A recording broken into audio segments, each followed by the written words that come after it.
The Tower of London is the ultimate symbol of royal power. For nearly 1,000 years, it housed kings, queens, and the crown jewels. It served as a fortress, palace, and prison. It is one of the most studied and documented historic sites in the world. Yet, archaeologists uncovered unsettling human remains only 10 feet right under the walkway. Who were these people, and how did they stay hidden for so long? The Tower of London sits on the River Thames, in the heart of London. It's a true medieval castle with thick, well-preserved stone walls, armored gates, and watchtowers like you only see in movies. It was built almost a millennium ago, when William the Conqueror took control of England. He needed a fortress to lock the city down and send the message: the new king is here, so better behave. The entire castle complex covers 18 acres, which is about the exact size of the White House grounds. It still keeps and displays the crown jewels under guard.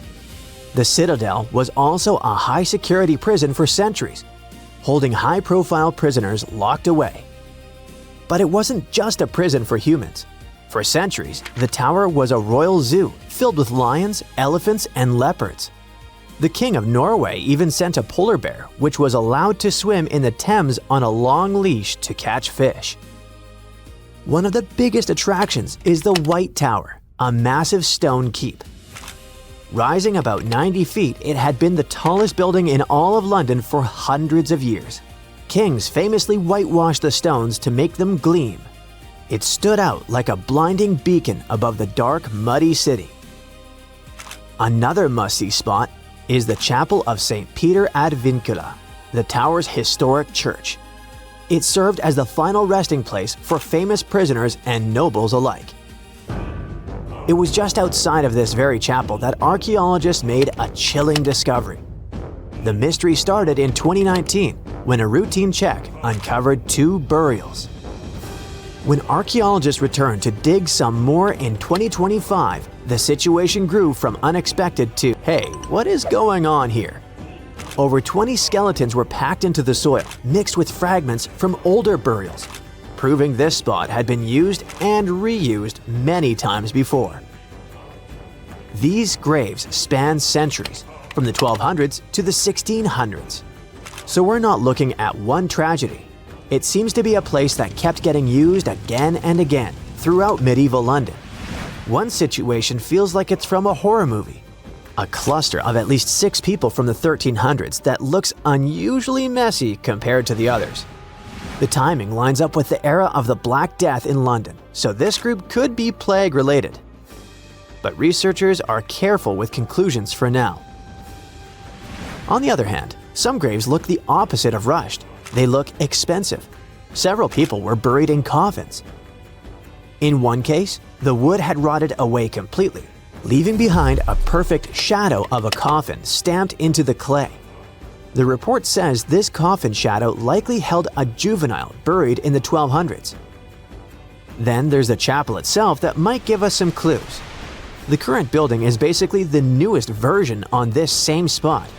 It's possible that there were 3 or 4 earlier chapels here, and the dig even exposed lost walls and an old floor surface deep down. But what else can we learn about these people? Here's where science can help. Researchers look at teeth. Your adult teeth form when you're a kid, and they lock in chemical traces from the water you drink and the food you ate. It basically creates a permanent record of where you grew up. So the team analyzed 2 specific skeletons. The first one seemed wealthier.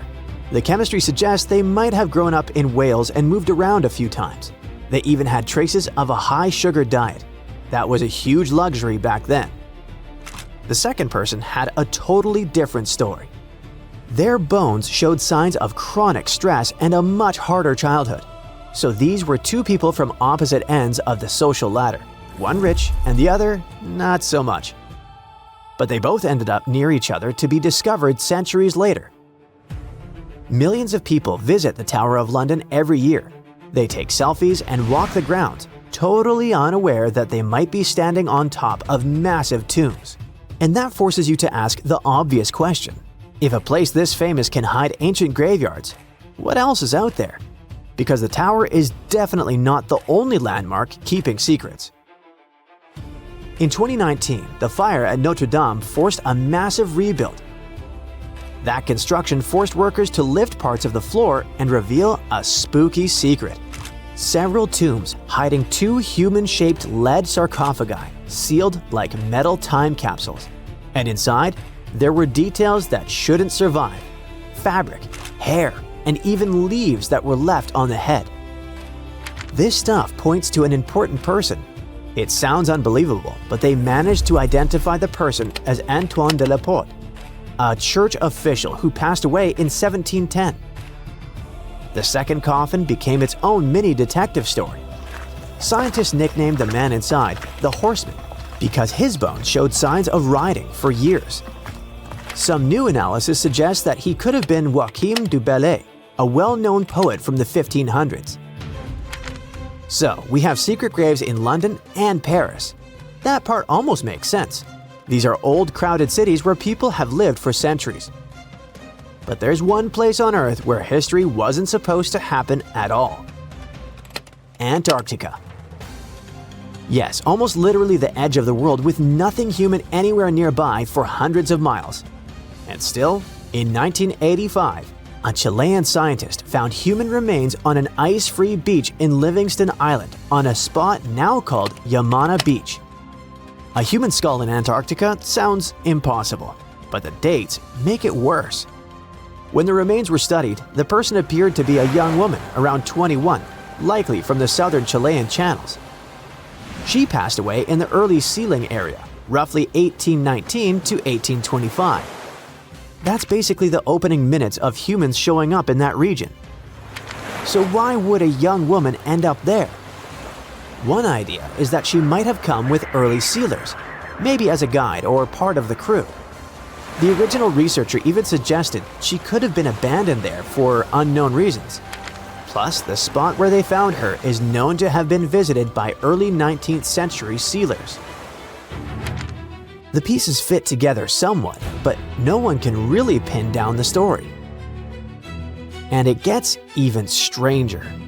The first discovery in 1985 was her skull, but later researchers came back to the same area and found more human bones. In 1988 and again in 1993, they recovered two femurs, basically thigh bones, near the original site. The big question is obvious. Were those bones from the same person, or did more than one person pass away here? The plan was to use DNA testing to check if the femurs matched the skull. If these three sites prove anything, it's that new discoveries could be anywhere. But the really exciting part is daydreaming about where we could go next. We are entering a phase where technology could make history feel like time travel. Think about what we can do with the gathered data. We can already pull DNA from a tooth to find out what someone ate or where they grew up. Maybe one day we could take that biological code and use AI to completely recreate a person. Imagine a digital human that looks just like them, with the right eye color, skin texture, and even scars.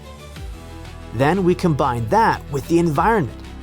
Laser scanning allows us to map every inch of those buried foundations. If you feed that into a physics engine, you can rebuild the walls that fell down 500 years ago. That means in our lifetime, you might not just visit the Tower of London to see it as it is right now. You could strap on a headset and step inside the chapel as it looked in 1348, being face to face with history, just without the bad smells or the risk of catching the plague. You know, it's pretty tough to come up with something original when you've never seen it before.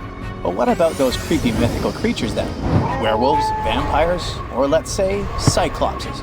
Don't worry, cyclops as we picture them never actually roamed the earth, as far as I know. But their creation definitely had some real-world inspiration. Turns out, ancient tales of these one-eyed giants might have been stirred up by a certain animal: dwarf elephants.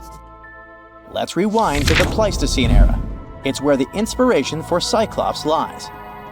When sea levels were lower, animals could waltz from one island to another. Elephants and mammoths were just chilling together. But then the Ice Age ended, and ice melted, and bam!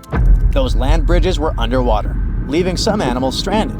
With food running low, smaller elephants had the best chance at survival, leading to dwarf versions that were just about 3 feet tall at the shoulder. Now, here's where it gets interesting. When those little elephants passed away, they left behind skeletons that might have looked like a giant with a single eye. The trunk, which is soft and doesn't fossilize well, was gone. And without tusks, the skulls could totally resemble something out of a monster mash. Yikes! So when the Greeks showed up and stumbled upon these skulls, they could have thought they had stumbled upon massive creatures with a single eye. And poof! The legend of the Cyclops was born. Remember that cute cartoon about a mermaid? Well, sorry to break your pink glasses, but the true story didn't end happily. The Little Mermaid and Eric did not tie the knot. In Hans Christian Andersen's original fairy tale, the Little Mermaid is faced with the choice to slay the prince. However, when it's time to act, she discovers that she is unable to harm him. Instead, she chooses to sacrifice herself to save him, ultimately turning into sea foam. Right, but where does the mermaid character come from? Hans Christian Andersen wasn't the first to dream up mermaids. Long ago, people thought the ocean was full of all kinds of mythical beings, like krakens and sea serpents, adding a bit of mystery to the waters. The earliest known half-fish, half-human character is Wanus, a Babylonian deity from the 4th century BCE who swam ashore by day and returned to the sea at night. Similarly, ancient Greek sirens, initially depicted as bird women, lured sailors to their demise in Homer's Odyssey. Over time, they've turned into the fish-tailed mermaids we know today, with the word siren now often meaning mermaid in several languages. Traditionally, they're wicked. Sure, mermaids are just make-believe, but their stories can grab people's imagination. Like Christopher Columbus. When he sailed in 1492, he swore he saw a mermaid. Spoiler alert, it was actually a manatee, which is basically the original sea cow.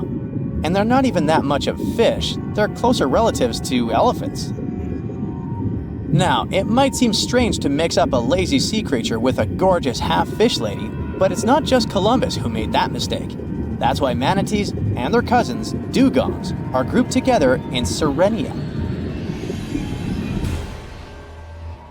In Japanese folklore, certain animals are attributed with supernatural qualities believed to affect human affairs. These entities fall under the category of yokai, specifically known as henge or shapeshifters. The most notable among these creatures are the cunning fox spirits called kitsune and the tanuki. Let's tackle this one step at a time. If you Google tanuki, you'll get a bunch of adorable pics in Google Images. The reason for that is simple. It is indeed tanuki in Japanese, but in English, we should say Japanese raccoon dog if we want to refer to an actual animal. However, the word tanuki can have two meanings, both an actual animal and its folklore namesake. The mythical version, called bake tanuki, pops up in stories and legends all over Japan, while tanuki are real animals. Bake tanuki are portrayed as quirky, supernatural beings. In some areas, the tanuki is said to have shape-shifting abilities, similar to those of foxes. It can become anything or anyone, and some stories even claim that it can possess humans. Now, kitsune are inspired by foxes. Their looks speak for themselves. These magical animals get wiser and more powerful as they age. Just like tanuki, they can shapeshift into humans or other forms, and they're known for their tricks. While some stories talk about kitsune playing pranks, others show them as loyal friends or even lovers. Back in ancient Japan, foxes and humans hung out a lot, leading to all sorts of legends.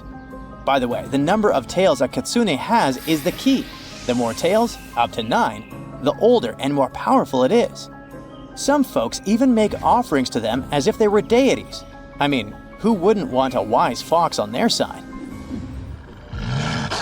Today, dire wolves are widely recognized due to their connection with the Stark kids in Game of Thrones. However, these creatures were not merely a product of the show's creators' imagination. Much larger than contemporary wolves, dire wolves inhabited the Americas until their extinction around 10,000 years ago. Over 4,000 fossilized remains of these animals were unearthed at the La Brea tar pits in Los Angeles, where they may have become trapped while scavenging on the remains of other animals that had fallen in. The dire wolf had an exceptionally large skull, yet its brain was smaller compared to that of modern wolves.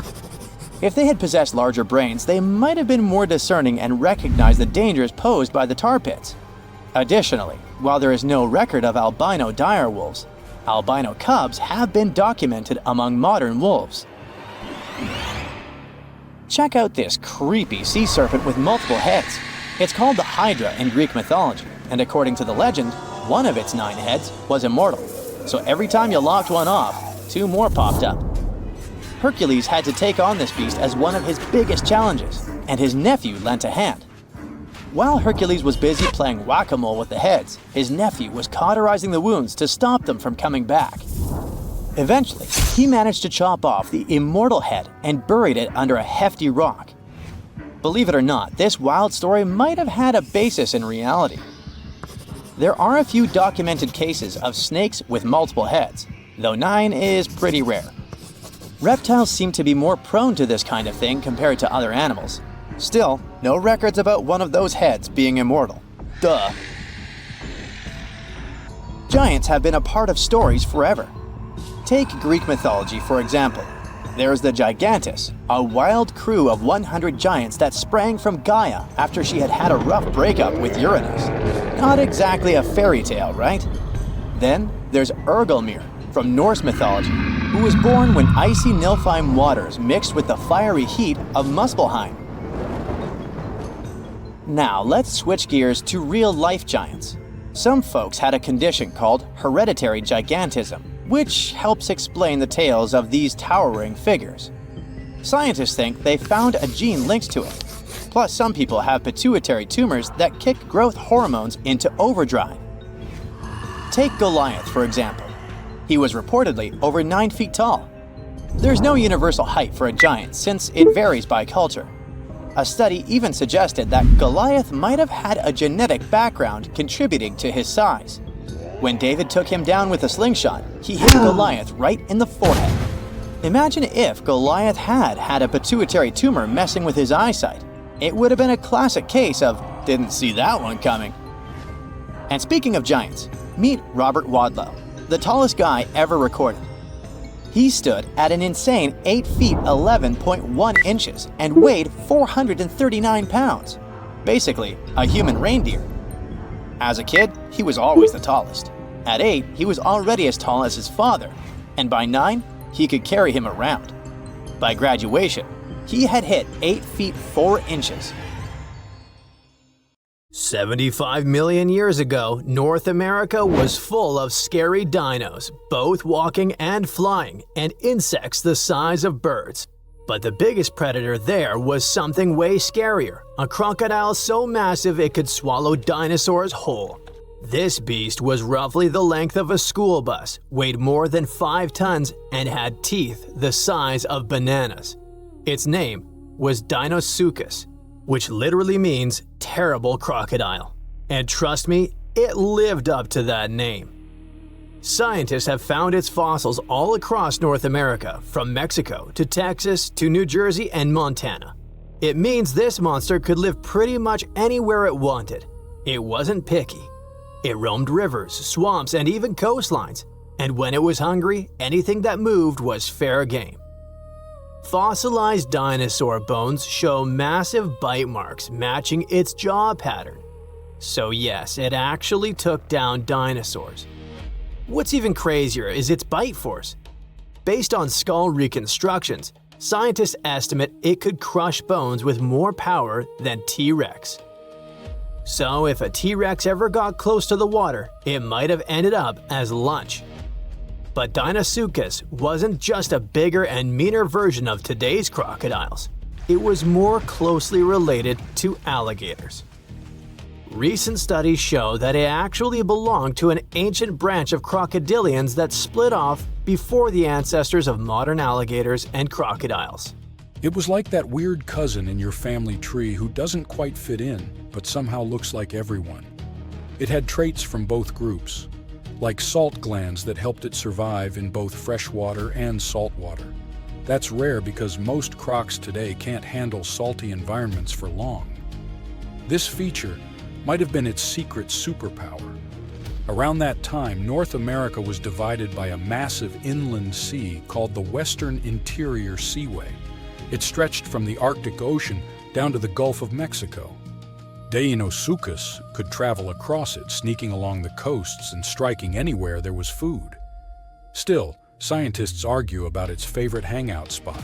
Some say it mostly lived in rivers and swamps, and the fossils found near the coast just happened to be preserved better there. Others think it really did patrol the ancient shoreline, waiting for dinosaurs that wandered too close. Either way, this reptile ruled its world, and the climate of its time helped it thrive. The late Cretaceous was a warm, humid idyll filled with wetlands, forests, and endless food sources. Giant turtles, fish the size of cars, and whole herds of herbivorous dinosaurs gave Deinosuchus an all-you-can-eat buffet. As long as the ecosystem stayed stable, it could keep getting bigger and bigger, and it did. Throughout Earth's history, huge crocodiles have evolved again and again. It's like nature's favorite blueprint for apex predator. Even today, Nile crocs and saltwater crocs are living proof that this ancient design still works perfectly. Some scientists even joke that crocodiles are basically dinosaurs that decided to chill and wait it out. They survived mass extinctions while most other big reptiles vanished. Deinosuchus wasn't so lucky and went extinct around 73 million years ago, most likely because the environment changed and its food sources dwindled. But the ocean is still full of mysteries. Maybe some gigantic croc-like beasts are still lurking out there.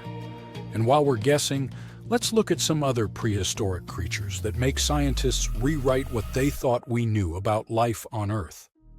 First up, we have the Dragon of Death. Don't even make me pronounce its full name, Thanatosdracon amaru.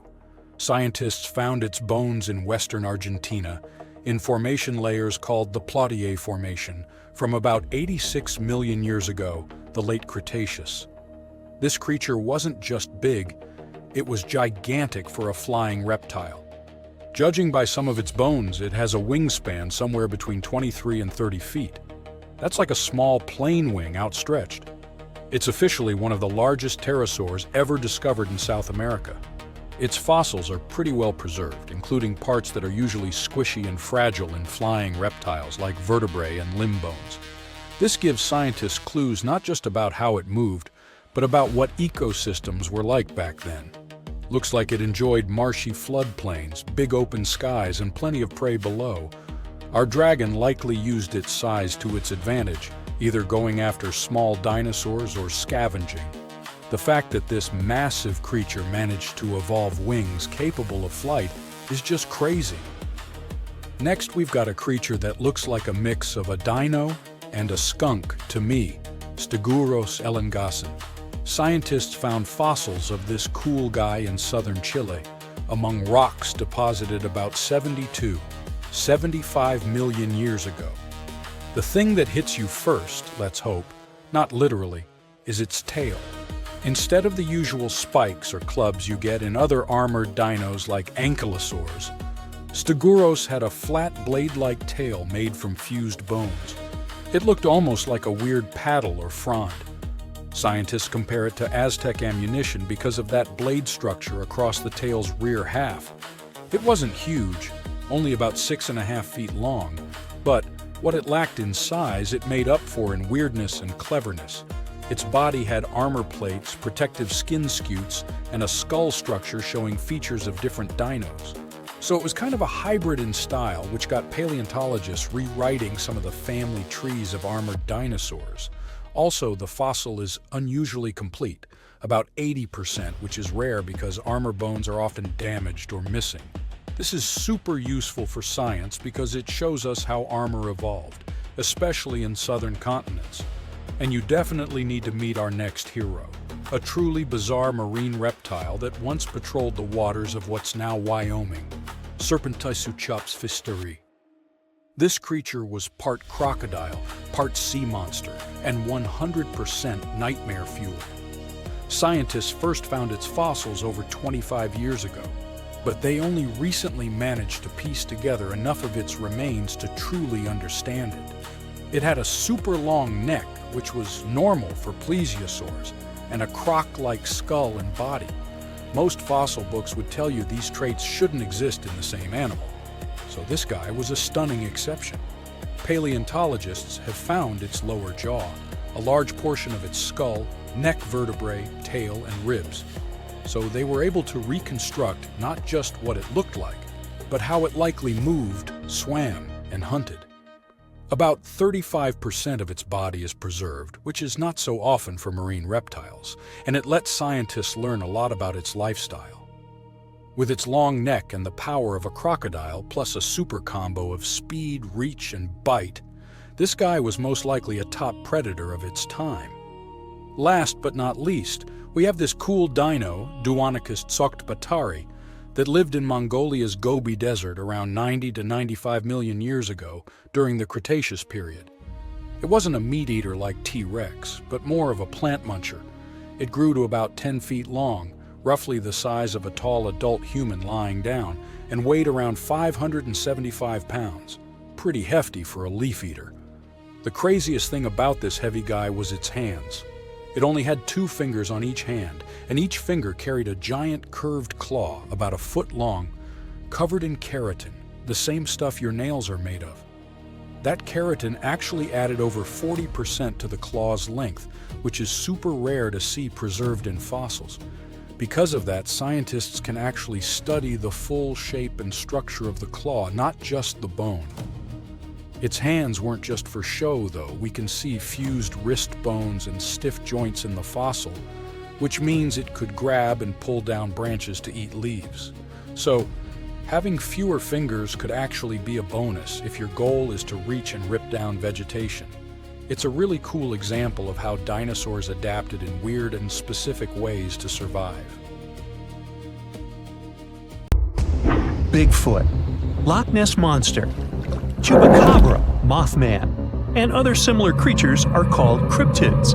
The pseudo or fake science that studies them is cryptozoology, but every year, real science refutes the existence of these beasts. So let's find out how some cryptid myths have been debunked. Let's start with one of the most famous cryptids, Yeti and Bigfoot. These two creatures are almost the same, but legends about them appeared in different parts of the world. Yeti is a big guy with white fur. Stories about it appeared in Nepal several hundred years ago. Bigfoot is a mythical creature of North America, specifically the Pacific Northwest, and legends about it appeared in the 20th century. Many people believe in the giant furry creature similar to a bear and a primate at once. Still, no one has ever presented objective evidence that this beast exists. You can find many photos of footprints that allegedly belong to Bigfoot or Yeti, but most are hoaxes. People like not only to believe in fantastic stories, but even to create them. So, to create traces of Bigfoot, someone made a large footprint of clay that had similarities with the human foot. The hair and DNA samples found in the woods, besides the prints, were of artificial origin. It was synthetic, or the hair of deers, bulls, and bears. Oh, and do you remember that famous video of poor quality with a Bigfoot? Perhaps the film was real and wasn't edited, but the creature caught on camera was probably an actor in a gorilla costume or something. Among all the animals, the American black bear is a perfect candidate for the role of Bigfoot. This giant beast is covered with fur and can stand on its hind legs. But the most exciting thing is that scientists have identified a pattern between Bigfoot reports and the black bear population. It turned out that people saw Bigfoot in the places where many bears live. Now, a similar story happened to Yeti. A group of scientists studied DNA hair samples that, as people said, belonged to the Yeti. They discovered that all these samples belong to rare species of bears and even dogs. This study may disappoint the fans of the fantastic monster, but it pleased the scientists. They got the information that can give a more detailed idea of the bear's evolution. Still, I'm sure there will be more Bigfoot sightings yet again. Reports of the next fantastic monster appeared in 1987 in Puerto Rico. An unknown creature entered farms to feast on goats, chickens, and other animals. Many said they had seen an animal similar to a dog, a reptile, and a rodent with an elongated face, large fangs, and scales. Some claimed they had seen a monster with smooth skin, little to no hair, and an unpleasant smell. No, it wasn't me. People called it the chupacabra. Every night, it would attack livestock, and farmers couldn't catch it. At least that's what the newspapers said. It was partly true. The residents did see a scary creature in the barns, but was it something fantastic? One scientist from the University of Michigan could solve the mystery of the chupacabra. He said that the monster was probably an ordinary coyote. More precisely, several coyotes having scabies. In Puerto Rico, some ticks climb on animals and cause itching. Because of this itch, coyotes lose their hair. This explains why many people saw bald monsters. The darkness, the fear of the unknown, and people's imagination turn the frightened animal into a monster. With a worse case of ticks, coyotes began to emit an unpleasant smell. Their skin loses its fur and becomes thicker. As a result, the animal turns into a chupacabra. It loses strength, so it chooses easier prey for hunting, livestock. This thing appeared in the middle of the night in the dense forests of West Virginia. It's a tall person with huge wings and glowing red eyes. You probably know it as the Mothman. People first heard about it in November 1966. In the small town of Point Pleasant, two young people were walking in the woods and saw a terrible monster, a massive guy with red eyes and 10-foot wings. They ran out of the woods and immediately called the sheriff. After that, the police began to comb the forest. A local newspaper wrote an article about the mysterious monster. From that moment on, rumors about the Mothman started to spread throughout the state and the U.S. It became as popular as Bigfoot and the Loch Ness Monster. People made a festival in Mothman's honor, and Hollywood created a horror film about it. But unlike most of the cryptids, Mothman has no photos or videos. Myths and legends keep this creature popular. By the way, the residents of Point Pleasant benefit as their town has become a place of attraction for Mothman lovers. People make good cash selling souvenirs with the image of the monster. Tourists spend money on hotels and excursions and contribute to economic growth. What's the point of destroying all the myths about Mothman if it's that profitable? Nevertheless, the legend appeared somehow, and a guy named Jonathan Gitter decided to discover its origin. He studied the first newspaper articles about the Mothman and read many books. Almost all of them were written by cryptozoology enthusiasts. All the documentaries and articles didn't contain anything scientific either. However, Jonathan learned an exciting story about Point Pleasant. At the beginning of the 20th century, factories for producing harmful substances worked here. When the plants closed, the leftover substances began to pollute the environment. Perhaps some part of the story about the Mothman is connected with people's idea of polluted nature. The context of the town's history gave birth to Mothman in people's heads. In addition, in 1967, there was a big disaster in the city. The Silver Bridge, the main entrance road to Point Pleasant, collapsed. The tragedy brought a lot of grief, and some residents believe that Mothman was involved somehow. Our next cryptid lives in the water. A monster called Steller's sea ape is less famous than other pseudo-real creatures, but its appearance is quite specific. So imagine an oblong, thick body about 6 feet long, just under the height of an NBA star. The monster is covered with thick reddish-colored hair with a white stripe on its back. The head of Steller's sea ape looks like a dog's. Pointed ears look up, and long whiskers hang from both sides of the lips. Stories about it appeared thanks to naturalist George Wilhelm Steller. According to his description, the ape resembled a walrus or seal, but pictures on the internet show something between a mermaid and a cat. A naturalist saw this creature during the Great Northern Expedition aboard the ship St. Peter in the 1740s. On this maritime expedition, he met many animals, including the sea ape, and described them in his diary. He was a well-known naturalist, so many believed in the existence of this creature. Some believe that the naturalist described ocean seals. Others think that the sea ape was the captain of the St. Peter, Vitus Bering. Stiller had a conflict with the captain, so he could jokingly describe him as the sea ape. According to some records, Vitus Bering had a long, drooping mustache and a large belly. So, the most popular cryptid in the world has a chance to get out of the field of cryptozoology and get into real science. This is the Loch Ness Monster. It makes no sense now to try and tell truth from fiction among thousands of records and messages about it. But hey, let's look at a recent scientific study.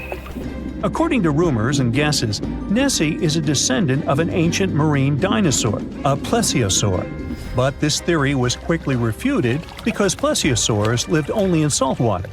However, a group of paleontologists discovered fossils of this reptile in a 100-million-year-old river system.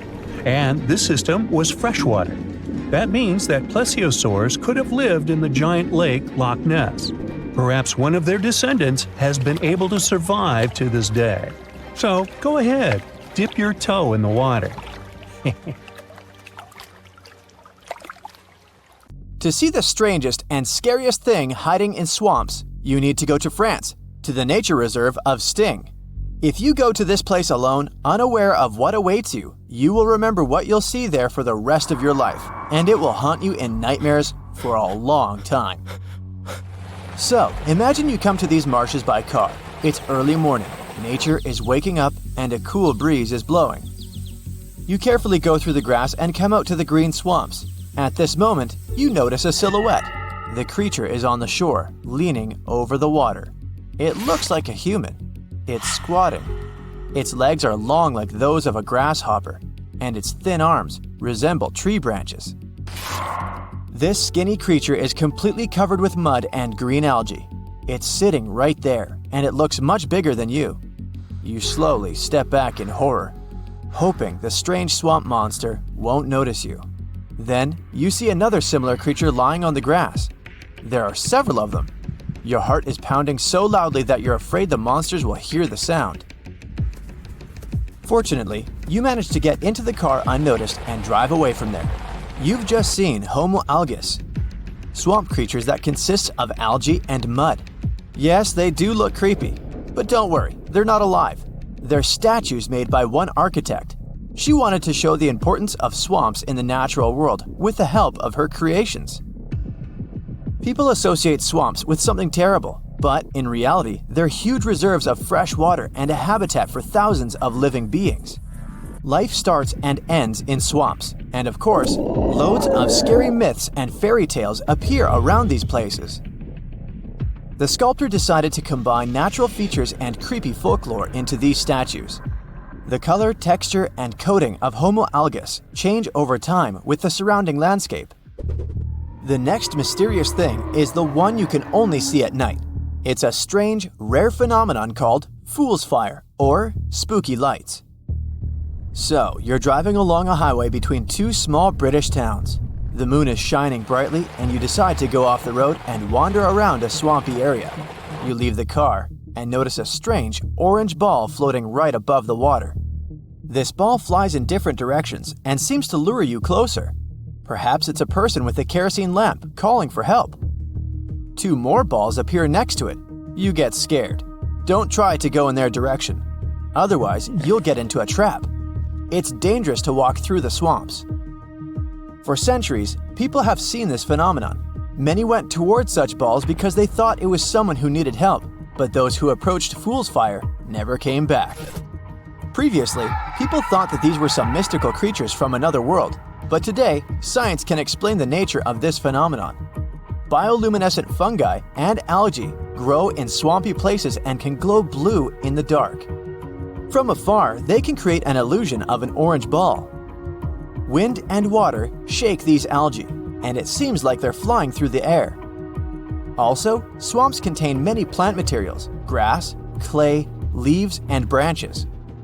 All this decomposes and releases methane. As soon as this substance comes into contact with the air, it ignites and rises in the form of a fireball. Now we're in Alabama, near the town of Prattville. Here, there are swamps that are popular among teenagers.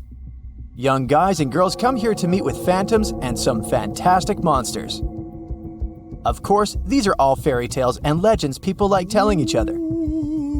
But sometimes, locals hear a strange noise coming from the swamp's depths. It sounds as if something heavy falls on something solid. So imagine a small town, curious teenagers, creepy tales and legends, and a place called Bear Creek Swamp. All these are the perfect elements for an excellent horror movie. And here's how it could start. In 2014, the county sheriff was driving between towns on a dirt road past these swamps. It was Tuesday morning. From the corner of his eye, he noticed something strange sticking out of the green water. He stopped the car, got out, and saw a creepy picture. Bamboo stakes were sticking out of the swamp, and 21 dolls were impaled on them. Most of them were porcelain. They looked expensive and antique. Indeed, this collection was worth a lot of money, but someone left them in the swamp in such a terrible state. Their faces and hair were covered with white paint, as if someone wanted to erase their smiles and eyes. The sheriff decided it was some kind of sinister Halloween joke and thought nothing of it. He returned to the office and told his colleagues about his discovery. Then, one of the police officers took a photo of the dolls and posted it on the internet. It became viral. The locals began writing to the sheriff's office, expressing their concerns. What if it was some kind of ritual? Who did this? How long will the dolls stay in the swamp? After this kind of reaction, several officers took a canoe and sailed for 30 minutes to get to the dolls. They couldn't identify their owner. The only clue was a logging company that owned the territory. The police tried to contact them, but no one answered. So they decided that if the owner came, they would return all the dolls to them. There's nothing mysterious in the most terrible things that swamps hide. These are not some mystical creatures or strange objects. I'm talking about crocodiles. And now, we will go to the one place where they pose the greatest danger. This is Ramri Island in Southeast Asia. While passing through these swamps, you won't see anything suspicious at first. But soon, you will notice that everything has become quiet. Too quiet. You'll hear a strange sound as if something is moving in the mud. The swamp around you will begin to stir, and then you'll understand that this is not mud and water. It's crocodiles' backs. These creatures are almost impossible to notice. You count several dozens of them. Each of them can reach 23 feet in length. This is almost twice the size of a passenger car, and their weight is slightly less than a ton. One reptile can bring a lot of problems, and dozens can cause absolute chaos. They are patient and extremely fast. They hide in the swamps and then suddenly attack you. Fortunately, there are almost no crocodiles on this island now, but in the last century, there were many of them here. In the 40s, crocodiles came across a group of thousands of people who didn't expect that giant reptiles would be waiting for them. Only a few of these people managed to get out of the swamps that day. In the Guinness World Records, this event is described as the biggest human disaster caused by animals. Let's move on to the most unusual, but definitely not the most terrible finding. It's called Swamp Ghost, and it's a big plane. In the 1940s, the pilot made an emergency landing in this swamp. He was flying over Papua New Guinea and hoped to land in a wheat field. Unfortunately, he didn't notice a huge swamp because of the poor visibility. The pilot and 2 other crew members survived the hard landing. They left the plane and were cutting their way through sharp grass for 2 days. All this time, they were walking through the swamps, fighting off millions of mosquitoes. Finally, they got to dry land. Locals noticed them and took the pilots to their village. After that, the survivors sat in a canoe, went down the river, and reached the road. Everyone forgot about the plane. It lay in the swamps for about 30 years, covered with mud and algae. It became a local landmark. Then, in 1972, several guys from Austria accidentally discovered the aircraft, took some photos, and posted them in newspapers. At that moment, the plane became famous. In 2016, an American rescuer dismantled the plane and pulled it out of the swamp. 70% of the surface of our planet is covered with water. Seas and oceans hide not only diverse inhabitants, but also traces of humanity. thousands of sunken ships contain pieces of our centuries-old history. Let's look into these depths of the sea and find out what secrets they hide. So, imagine you dive into the seabed and find there, no, it's not the wreckage of a pirate ship of the 16th century. We've seen it many times in many documentary shows and read about it in books, and it's not attractive now. So, you dive into the ocean floor and find a huge porcelain tableware store. And it's not just porcelain that you can buy in the store, but more than 500-year-old dishes. The Chinese Ming Dynasty developed maritime trade for imports from foreign countries several hundred years ago. One ship didn't survive a sea storm and sank somewhere on the northwestern slope of the South China Sea. There, scuba divers discovered a sunken ship with valuable cargo on board. Thousands of porcelain cups, plates, and jugs with beautiful painted patterns lay among algae and sea sand. Experts counted all the items and claimed the ship carried about 100,000 items, but not all of them ended up in the cargo hold. Valuable items were scattered over hundreds of thousands of square feet. A similar case occurred in the Mediterranean Sea. One guy was diving off the coast of Israel and accidentally discovered the oldest sunken sea cargo in the eastern Mediterranean. Pieces of marble sculptures and structures lay on the seabed among the wreckage. They were so ancient that they got covered with algae and became part of the underwater landscape. Another unusual find was discovered in the deep water ridge of the Pacific Ocean, north of the Hawaiian Islands, in one of the largest marine reserves in the world. A research vessel sailed along the seabed and discovered a road. Part of the bottom was covered with yellow brick tiles. It was also like the tile used to cover a swimming pool. The researchers conducted an expedition in this unknown place and posted videos online. They went down to a depth of about 1.8 miles and noticed a strange track on the bottom made of yellow bricks. One of the guys jokingly said that it was the road to Atlantis. In fact, the road led nowhere, and it wasn't made by humans. Nature created this unusual landscape. The place with stone tiles was at the bottom of the lake, located at the top of an underwater mountain. Perhaps once upon a time, it was a volcano. Magma heated the surface, and cracks appeared on the ground. The lines of cracks made the solid surface look like a brick road. Okay, how about something more mysterious? 20 years ago, a Norwegian research vessel discovered strange holes in the seabed in the middle of the Atlantic Ocean. Then, already in 2022, other researchers found something similar, but at the bottom of the Pacific Ocean. Scientists discovered about 200 holes in 3 different places at a depth of about 2 miles. The holes were arranged in several rows, and a tunnel was under each. But where did it lead? To find out, you first need to find out who made these holes.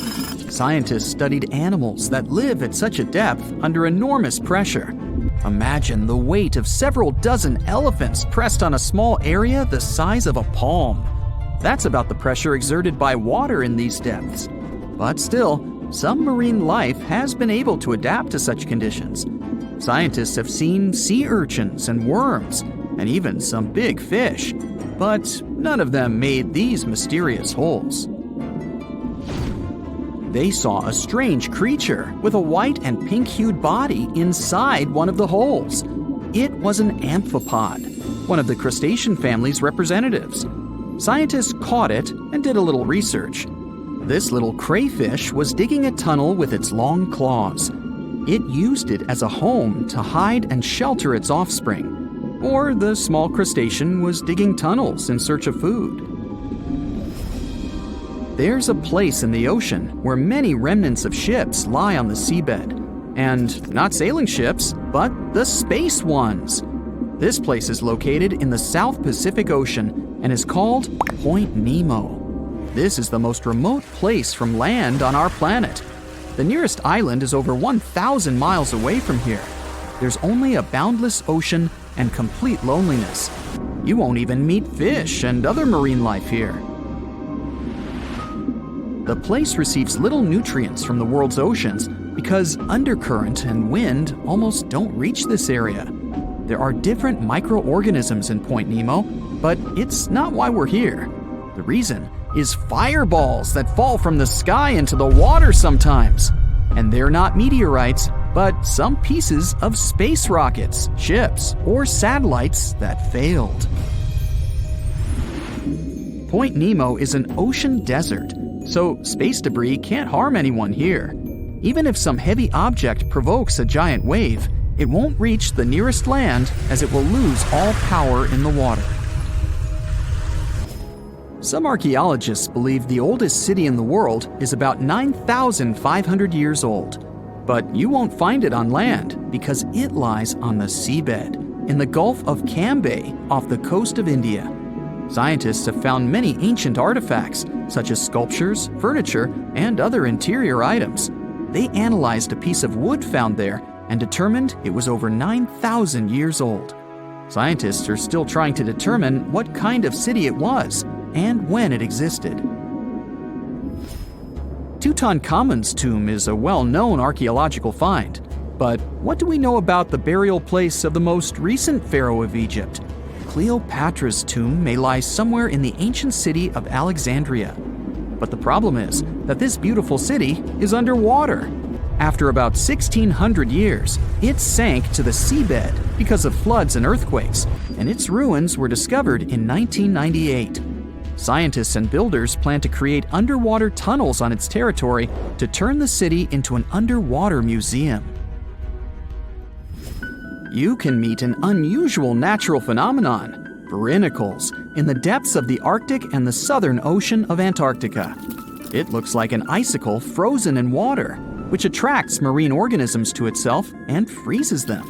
When salt flows out of cracks on the ocean floor, it freezes, since its density is greater than the density of the surrounding water. Upon contact with fresh water, it turns into liquid ice and freezes. Starfish, hedgehogs, and crustaceans were stuck there as this salt froze them. Famous Stonehenge has a double underwater. At the bottom of Lake Michigan, at a depth of about 40 feet, scientists found several rectangular stones arranged in a circle, just like the famous ancient monument of England. On one of the stones, scientists noticed something similar to the image of a mastodon, an elephant-like animal that became extinct more than 10,000 years ago. Despite the apparent similarities with Stonehenge, some scientists believe that nature could make this monument. In 2012, scientists found a strange object similar to an extraterrestrial spacecraft on the Baltic Lake floor. This stone object had tunnels and staircases around it. When the photo of the find hit the internet, many newspapers began to write that it was something from another planet. But scientists analyzed the artifact and said there was nothing extraterrestrial in it. It was a natural rock formation, but no one knows how nature could do such a thing.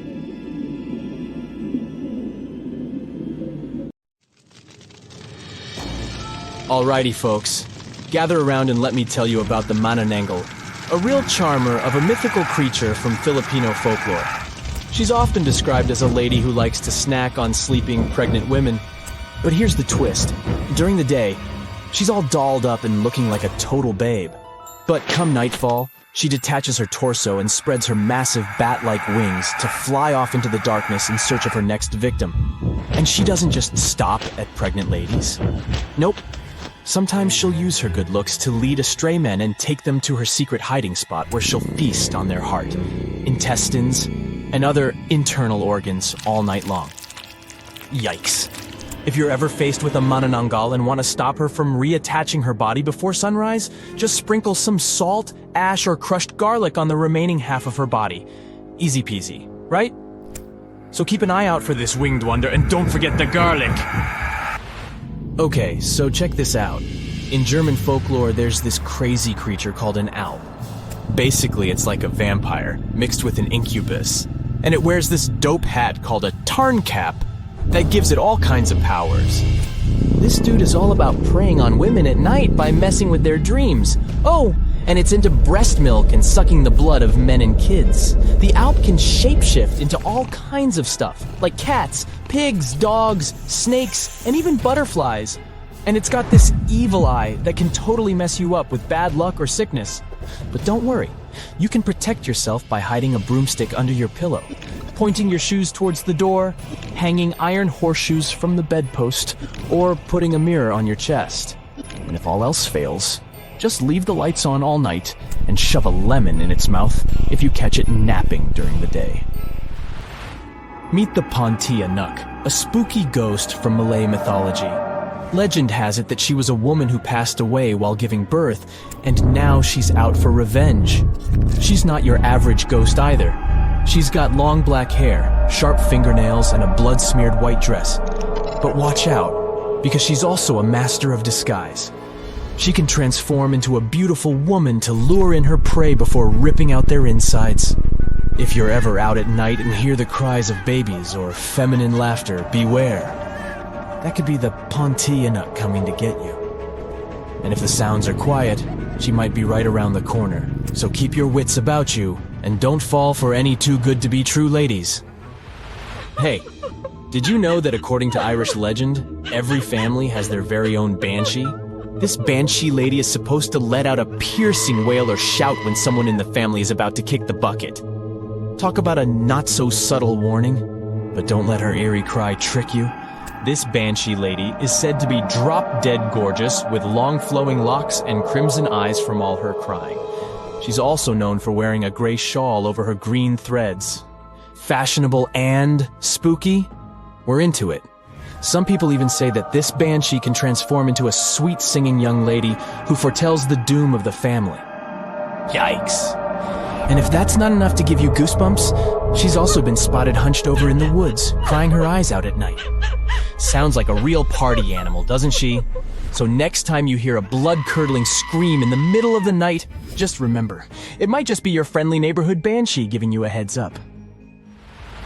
Now let me tell you about the Kalupiluit. These creatures are like the boogeyman of the Arctic.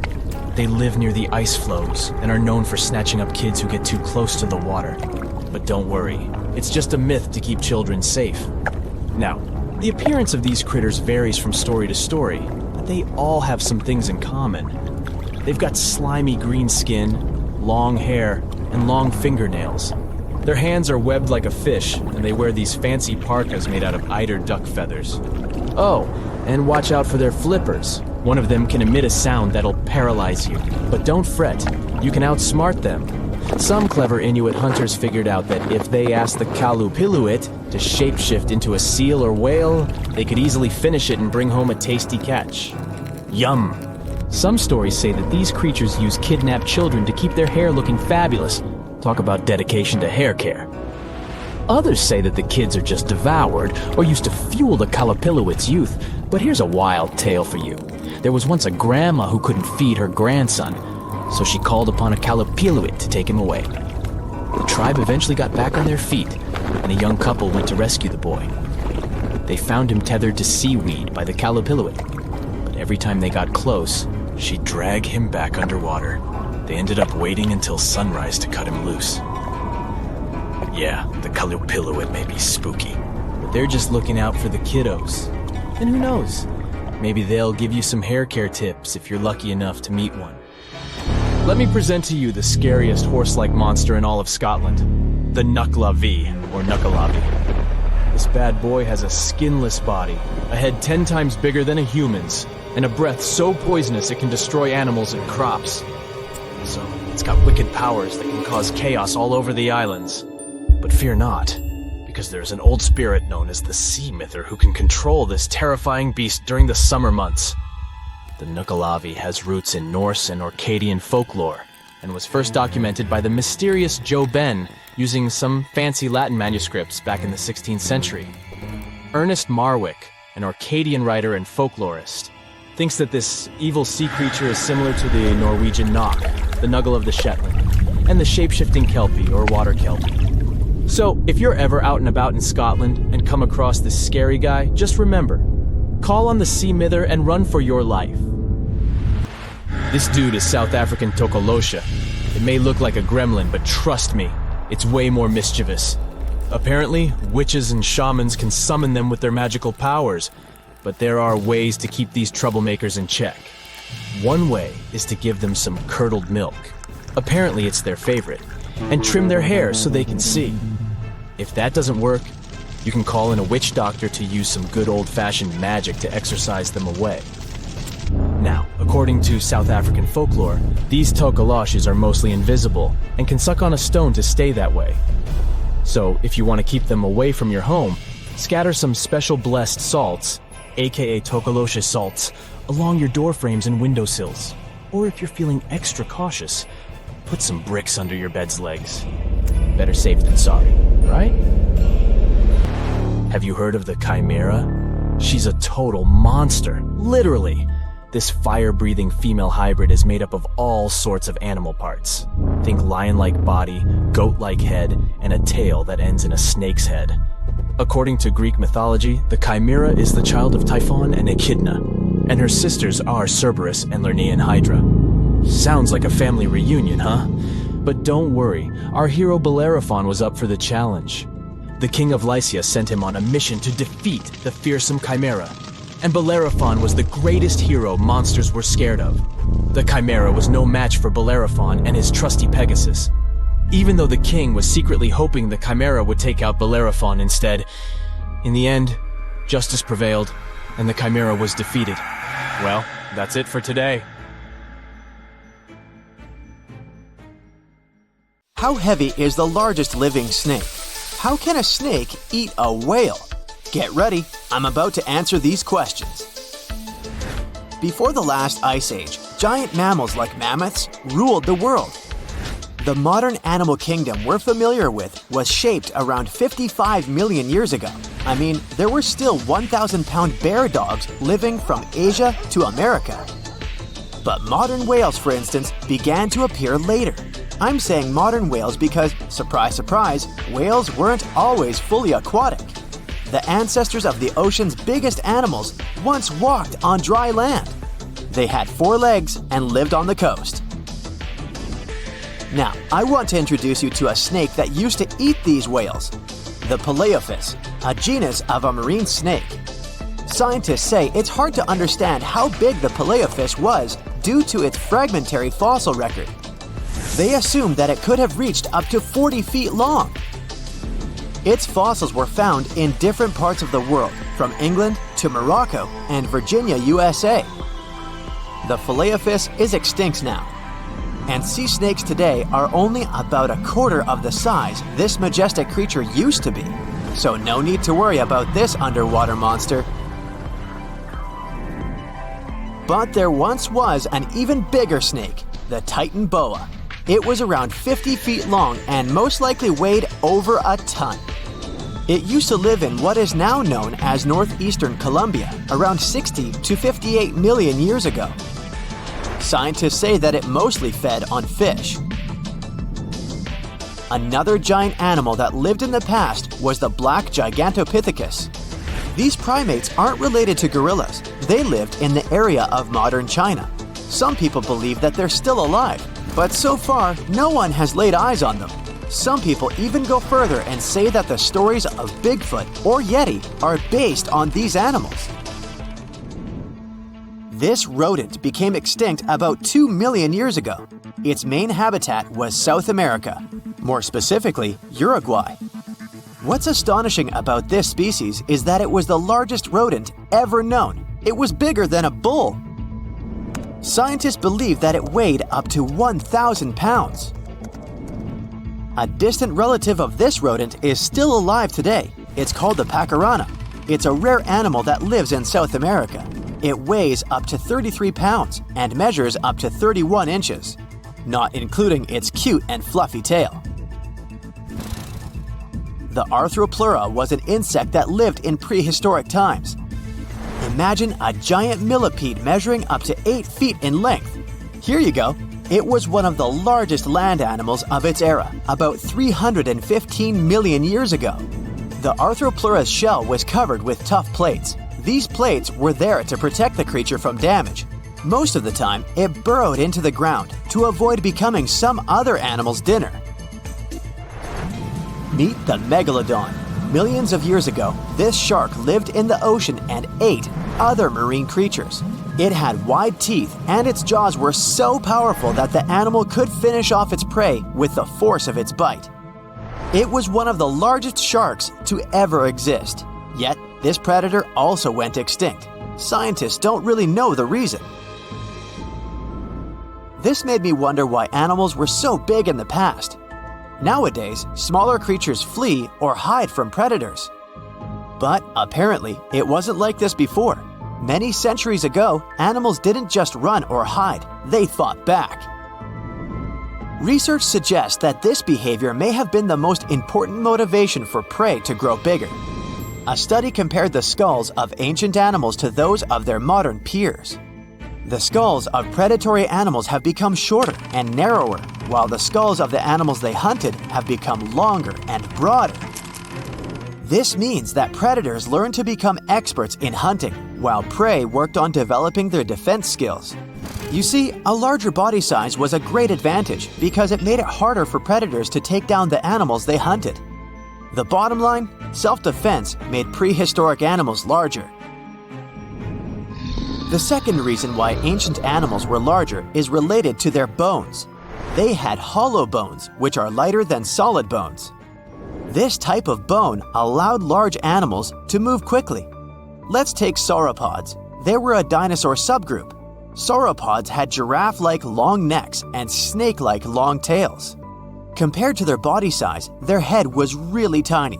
But since their bones were quite light, they could move around without having to carry additional weight. The eating habits of these animals were also related to their body size. When experts examined the fossils of one extinct mammal species, they found out that these animals had a diet that was high in nutrients and low in fiber. And this mammal was the largest land animal of its period. In other words, following this diet, mammals could grow to be very large. There was plenty of food out there, so they didn't have to worry about finding it. Fun fact, these animals also took chewing out of the picture. They could swallow their food in large pieces instead of taking small bites. Environmental conditions also played an important role in the evolution of larger animals in prehistoric times. Those animals tended to live in warm, moist climates that provided them with a lot of food. They didn't have to compete for food sources. Researchers believe that because of these conditions, natural selection worked in a certain way.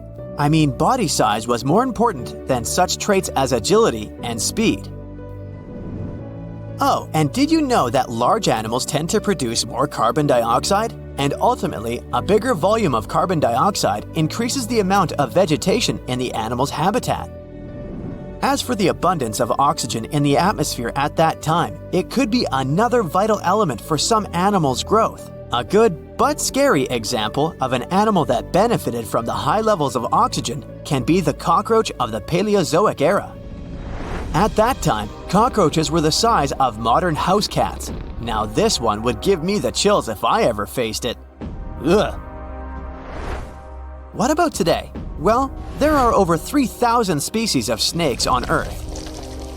The smallest snake in the world is the Barbados thread snake. It's only around 4 inches long when fully grown, and the largest one? It's the reticulated python. This snake reaches around 20 feet in length. The longest python was discovered in 1912. It measured 32 feet long. As for the largest and heaviest reticulated python, it was named Medusa. Medusa was approximately 25 feet long and weighed 350 pounds. These reptiles lived in Southeast Asia in rainforests, woodlands, and grasslands. Don't be confused though, the reticulated python isn't the heaviest snake in the world. This title belongs to the green anaconda. It weighs approximately 500 pounds. Green anacondas are found in South America and Trinidad in damp, humid areas. I have a bonus for you. Here is a flying snake. You can find these snakes in Southeast Asia. They don't fly like birds, of course, but they do use the power of flight. They can go as high as 300 feet. They leap from tree branches into the air. Once they take off, it's all about aerodynamics. Their main technique is flaring their ribs and pulling in their abdomens. While airborne, they undulate from one side to another and slightly up and down. This motion helps snakes to turn and glide. Why bother with all this if they can just crawl in an old-school way? Scientists aren't sure, but they believe it might be related to escaping from predators. This way, they move from one tree to another without having to get down to the ground. Every now and then, people discover fossils of animals that lived millions of years ago. These ancient discoveries continue to capture our imagination. Which of these animals would you like to see alive? They look like they come from your worst nightmares. There's no evidence they exist, but all the scary stories about them still sometimes sound so real, passed down from generation to generation. Which one is your favorite? The first creature that probably comes to your mind is Bigfoot, a giant creature that reminds you of an ape and allegedly leaves extremely large footprints and other traces that make people in the area of the Pacific Northwest wonder if it's really there. It's so popular, other similar beasts got their own legends too. Like the Mogollon Monster, something people also call the Arizona Bigfoot. Reported along the Mogollon Rim, this mysterious creature is 7 feet tall and has big red eyes. Stories say its body is covered with long reddish-brown or black hair, besides its face, chest, feet, and hands. It mimics coyotes, birds, and other wildlife, emitting strange whistle sounds at the same time. The creature tends to explore campsites when it gets dark. It builds nests out of twigs, pine needles, and leaves. And if you're in that area and someone is throwing stones from locations you can't see, yep, Mogollon Monster. This creature is omnivorous, which means it eats both plants and animals. And it prefers to wander at night, lurking for innocent prey lost in the woods. Urayuli, a 10-foot mythical creature people say hides in the southwestern woodland parts of Alaska. It's a hulking giant beast known for its extremely long limbs. Legends say their lanky arms are so long they reach their ankles. The creature is covered in a thick coat of hair. The only thing you can see on its face, not covered in the hair, is the creature's eerily luminescent eyes. The legend says Urayuli use their glowing eyes to hypnotize their prey. But not us, since stories say they prefer to catch deer. And they're known to be kind towards humans. And some claim the Urayuli are actually just a type of Bigfoot. Wendigo. This terrifying creature is said to be hiding across the northern forests of Canada and the United States, always looking if there's some lost wanderer. The story says the Wendigo used to be a lost hunter. The freezing winters transformed him into a fierce 15-foot-tall beast with desiccated skin tightly pulled over its large, pointy bones. Stories about this creature showed up in the 20th century, and people say the beast still roams around the forest in long, cold winters, constantly looking for lost people he could grab from the darkness. Lake Worth Monster. This scary creature that's part man, part goat is also called the Island Monster. This 7-foot-tall monster is so strong it could hurl car tires like they were just plastic toys. In a worst nightmare scenario, it could appear in the darkness, sailing from the treetops and fiercely landing with full force on the hood of passing cars. That's how the first people who reported its existence described it. Lake Worth is located west of Dallas and east of Fort Worth. There's a landmass in the middle of this mystical lake known as Greer Island. The legend says that's where this scary monster, also known as Fort Worth's answer to Bigfoot, roams. And that's where some skeptics and thrill seekers still go, wandering around and trying to discover if the legend is true.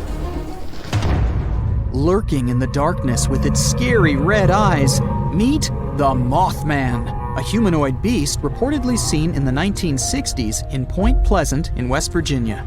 On one cold night in November of 1966, two young couples reported to the police that they saw a big gray creature with glowing red eyes.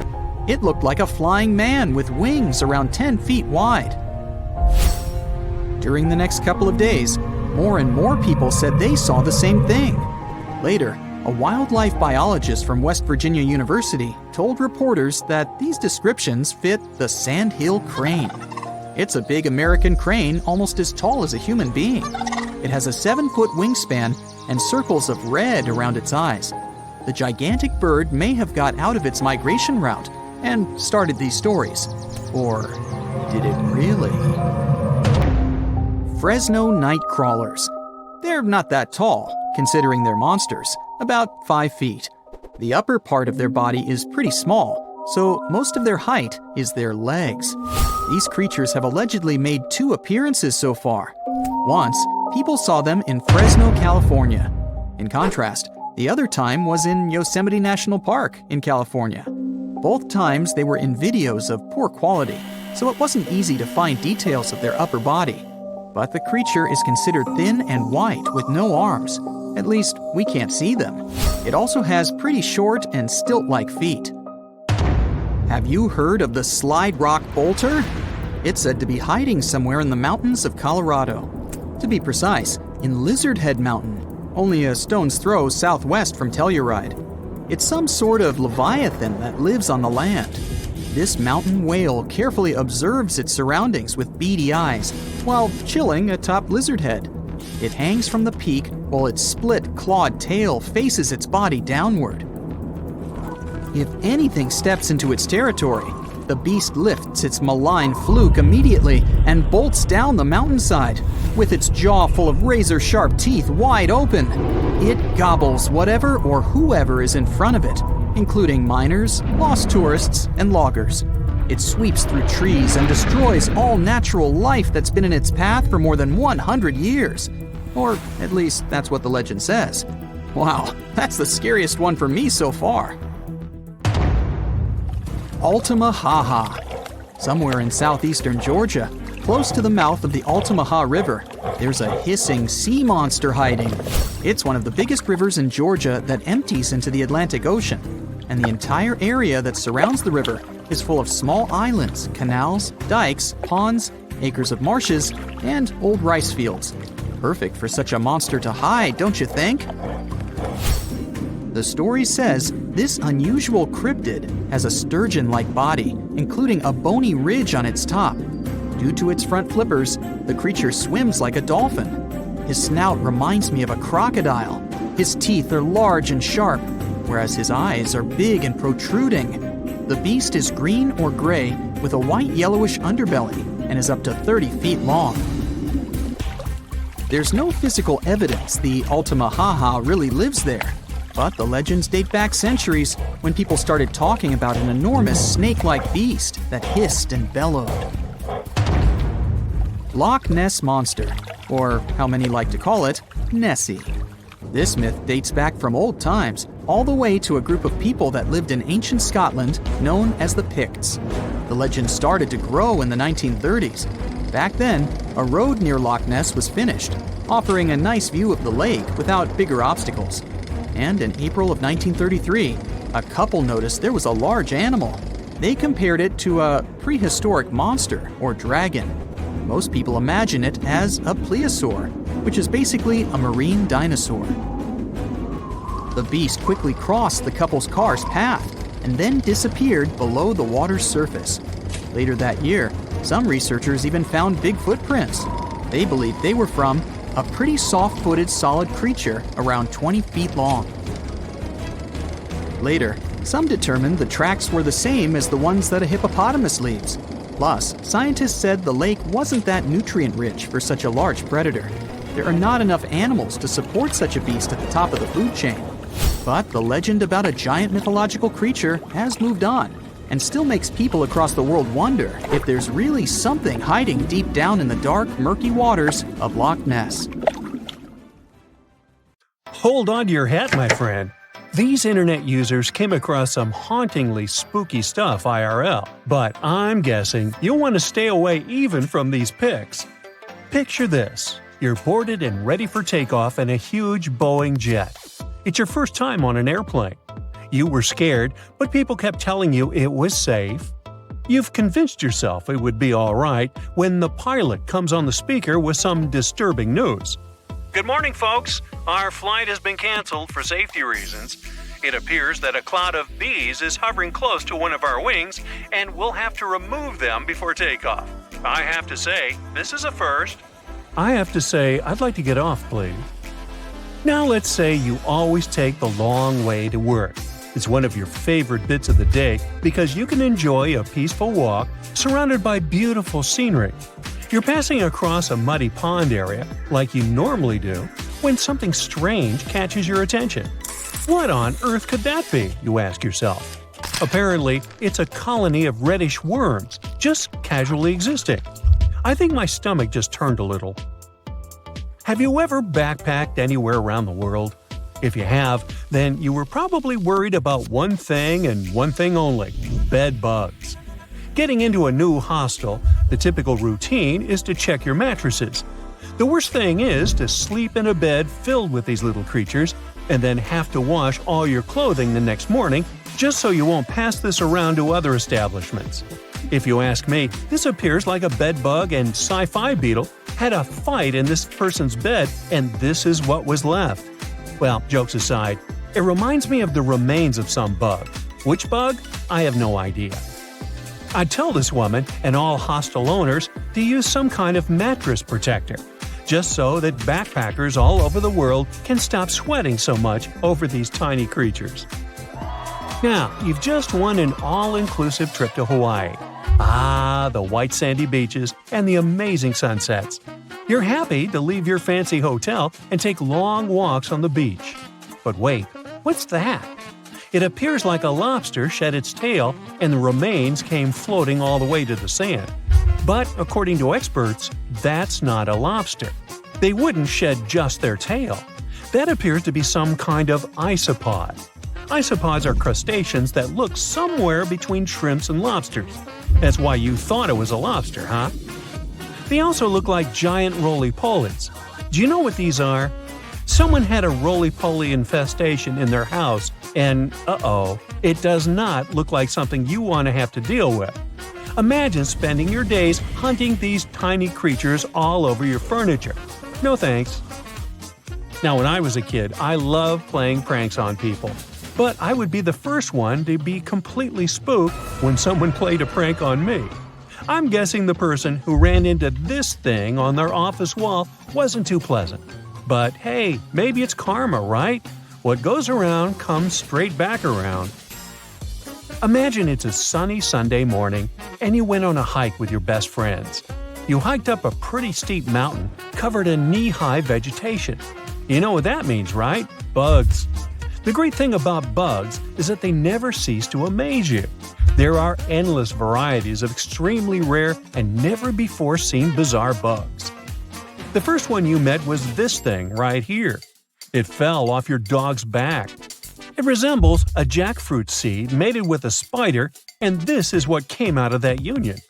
Hopefully, it's just a bizarre insect and not threatening in any way. Your sock also picked up a few buddies along the way. Look at the number of ticks your sock protected you from. The next time you go on a hike like this one, you should take some kind of bug repellent with you, but a strong and effective one. You know, like an ultrasonic repellent that disorients ticks, so they'll never find the way to your juicy socks. And speaking of bugs, quick test here to find out if you're the type of person that loves or loathes the great outdoors. Imagine it's early in the morning and you just woke up in a remote house found deep inside a forest. You step outside, and the first thing you see on the porch is a snake casually passing by.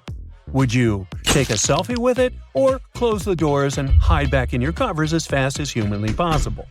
Or maybe you just woke up, opened the door to the outside world, and got to be the sole witness of a bug molting.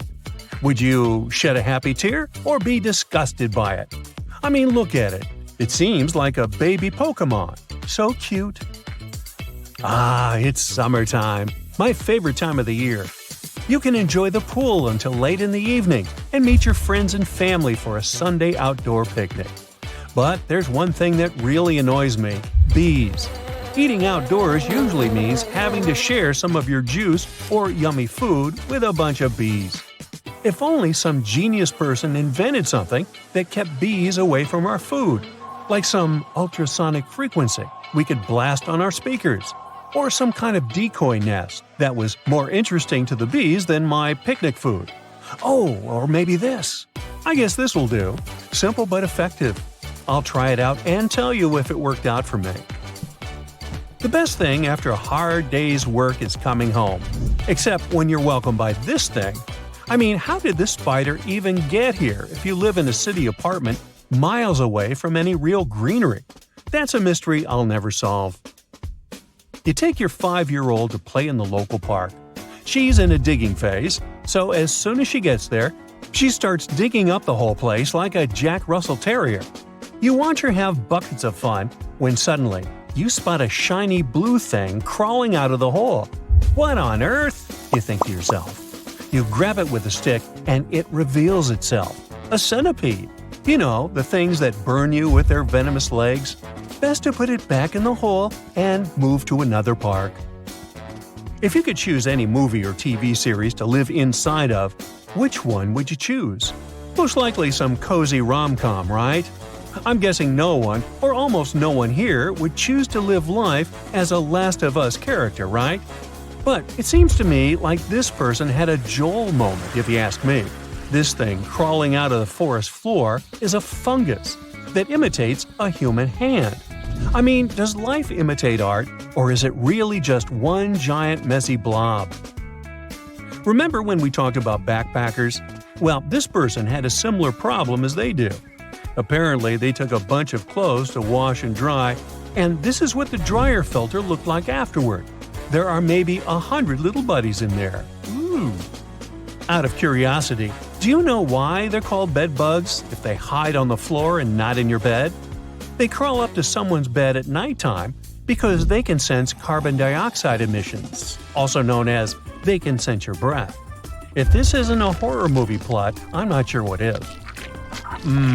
Where do I even start with this one? I'd say this piece was actually a prop from a Tim Burton movie that somehow got lost and ended up in your vegetable basket. It's supposed to be a yam, but it's shaped like Grinch's hand if he were white instead of green. Oh my. In my wildest dreams, I couldn't make this stuff up. What's the scariest predator under the ocean? The crocodile? I don't think so. Loch Ness Monster? Please, it never existed. How about the Kronosaurus? Well, it is extinct, but you might be onto something. Let's take a look at what it'd be like if these creatures were still around today. First things first, what on earth was it? The Kronosaurus was a marine carnivore that lived in the cool, high-latitude Eromanga Sea. It covered vast areas of inland Australia between 90 and 120 million years ago, during the early Cretaceous period. Near-complete fossils of the creature were also found near Colombia, which is a country that has a noted connection to prehistoric reptiles and turtles. This fact makes it extremely possible that the monster I'm about to describe existed worldwide. You might have heard saurus and thought, oh, it's a dinosaur. But these were actually reptiles. They were the largest member of the Pleosauroidea family, referred to as plesiosaurs. Fossil evidence suggests they weighed over 20,000 pounds and were roughly 30 feet in length. Just to put that in perspective, the longest crocodile ever measured was a saltwater crocodile by the name of Lolong from the Philippines. It was 20 feet in length and weighed just under 2,500 pounds.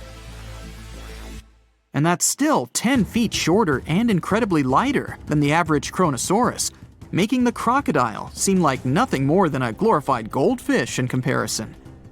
Despite its terrifying length, the most physically daunting feature of the Kronosaurus was its head.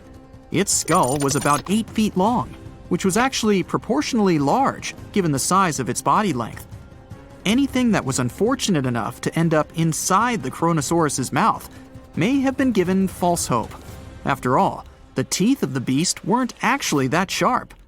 On second thought, I take that back. I wouldn't feel confident around a toothless snake, let alone being inside the mouth of this monster. But it's true that the Kronosaurus's teeth weren't sharp, especially when compared to other carnivorous reptiles, such as crocodiles and alligators. The teeth of this prehistoric sea creature were instead conical. This means that they were cone-like in shape. Unfortunately, this lack of sharpness didn't make them less dangerous. The teeth were enormous and could be up to 12 inches long from the crown tips to the bottom of the roots. This obviously meant that the Kronosaurus had an extremely powerful bite. It was estimated to be up to 30,000 newtons, which is almost twice as powerful as the bite of a large saltwater crocodile. Because of the bluntness of their teeth, they weren't suited for twisting their prey once in their grasp. But the size and shape of the teeth made them perfect for simple open and shut biting. They would have had no problem crushing hard objects such as the toughest of shells any sea turtle could offer. Just like crocodiles, the Kronosaurus is believed to have had a short neck. This may have been an adaptation to allow the beast to successfully catch small, evasive animals. Their body, in general, was fusiform and streamlined. This means it was narrowed at both ends and had very little resistance to the flow of water. The Kronosaurus was also equipped with 4 paddle-like limbs. The hind limbs were larger than the front ones. They could span approximately 7 feet in diameter. All in all, this set the Kronosaurus up to effortlessly propel itself through the waters and be an ultimate predator. Predator X, if you will? That's the name that was given to the fossil of a creature discovered near Svalbard, a Norwegian island group, in 2009. The fossil was identified as a 50-foot-long, 100,000-pound monster with a bite force of 33,000 pounds per square inch. This might be the highest bite force of any known animal. Although Predator X is yet to be classified as any specific type of animal, it was definitely a plesiosaur like the Kronosaurus. And even if it wasn't Predator X, the Kronosaurus was still most definitely a ferocious titan when it roamed Earth's oceans. The Kronosaurus actually got its name from the Greek mythological figure of Cronus, the father of Zeus. Cronus was viewed as a titan from a generation of super powerful beings. So what was it that the Kronosaurus, this terrifying monster, actually feasted on to satisfy its appetite? This creature was known to eat sea turtles, squid, and other larger marine reptiles of that time, such as elasmosaurids and ichthyosaurs. This suggests that if crocodiles existed in the realms of the Kronosaurus, they too might have turned into lunch for the beast. There's evidence from the fossil remains of the Kronosaurus that suggests that they also feasted on sharks, which I know is a disappointment to those of you who view that beast as the king of the ocean. Not when the Kronosaurus was around, my friend. In any case, grounding all kinds of food into small pieces to help digest them would have been difficult without small teeth. This explains the presence of rounded stones found in many of the remains of these sea creatures. Researchers believe these stones may have been swallowed to control buoyancy or to help process food. It's also entirely possible they were accidentally swallowed while feeding on other animals from the seafloor. As if the Kronosaurus even needed to be a meanie with its already existing power and size, there's also evidence to suggest that it indeed might have been. It turns out that after using all its impressive attributes to catch its dinner, the Kronosaurus first liked to play with its food, like a cat does with a mouse. I guess since the hunt was so easy for them, they needed to get their fun from somewhere else. Well, I think now you should have a good idea about these creatures. So let's ask ourselves what it would be like if they were still around today. And by the way, why aren't they? Well, the Kronosaurus was completely finished off by the same KT meteor that took out the dinosaurs 66 million years ago. But even before this catastrophic event, they were coming under increased pressure from an even bigger and more vicious family of carnivorous marine reptiles known as mosasaurs. You can't always be a top dog, I guess, or rather, top marine reptile. But what if this never happened, and they were still roaming Earth? Well, this might be obvious, but can you imagine what kind of impact that would have on sea tourism? Based on the impact that famous movies about sharks and killer whales had, what do you think the presence of a Kronosaurus in the ocean would do to beaches? The very creature that would eat sharks and whales for breakfast. Beaches would certainly become a great place to go for a quiet walk, because nobody else would even be there. And what about such activities as boating, surfing, and scuba diving? You think anyone would dare try them, knowing that this 30-foot beast could be lurking beneath them? Let's give humans some credit and assume most of them wouldn't. This would cripple the global sea tourism industry, which is responsible for earning roughly $143 billion every year. Just to make sure this shocking point hits home, the most expensive yacht to ever roam the ocean was called the History Supreme. Its master bedroom was believed to have a statue made of T-Rex's bone and a wall made of meteorite rocks, as well as a 24-karat gold panoramic wall aquarium. Anyway, this yacht was worth nearly $5 billion, meaning you could buy 38 of them with the money lost and potential damages to sea tourism caused by the Kronosaurus. I'm sure that the yacht's owner was happy the beast never made an appearance in their luxurious aquarium. So luxurious, in fact, that some people believe the History Supreme, reportedly owned by some business genius from Malaysia, never even existed. Rumor has it that it was simply an elaborate hoax fabricated by the supposed designer. Anyway, I don't think the trouble would just stop there. People could actually be in serious danger, regardless of being near the ocean or not. No, I'm not about to tell you that this thing would grow legs, adapt to living on land, and start picking us off one by one. At least, I hope not. I'm just going to point out the damage that the Kronosaurus would inflict through its devastating impact on sea trade. In America, ocean transit accounts for 76% of national trade. On top of this, more than 100 vital pharmaceutical products originate in the sea. I'll also state the obvious and point out that the ocean is a huge food source for us humans. The presence of the Kronosaurus could have a great impact on our relationship with the ocean, something we usually take for granted.